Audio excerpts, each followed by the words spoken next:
Welcome viewers, Dr. JWA of Australia's Gambling Epidemic, the truth, the cost, the reality. This episode, episode 5, The Quiet Lie. Let me ask you viewers, when does protecting someone you love become hiding the truth from them? The first lie didn't sound like a lie. It wasn't supposed to be a lie. I'm just running to the shops. Michael really did drive toward the shopping centre. He simply stopped somewhere else first. 10 minutes became 30, 30 became an hour. And when he walked through the front door carrying a loaf of bread, nobody questioned where he'd been. The groceries made the story believable. Weeks later, his wife asked a simple question. "Did you have a bet today?" He smiled. No. The answer came so easily it surprised even him. It wasn't about avoiding an argument. It wasn't about avoiding disappointment.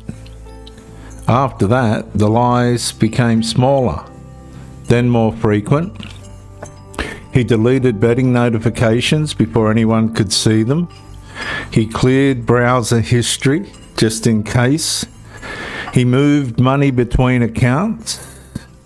He learned exactly how much cash he could withdraw without attracting attention, and every deception seemed insignificant on its own, but together they became another life.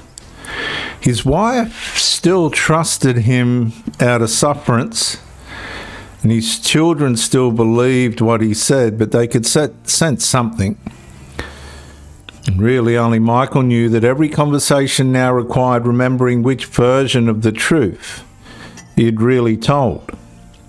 One evening his daughter climbed onto the lounge beside him. "Dad, Mum says you've been sad lately." He looked at her.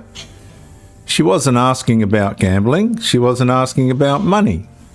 She simply wanted to know what had happened to her father.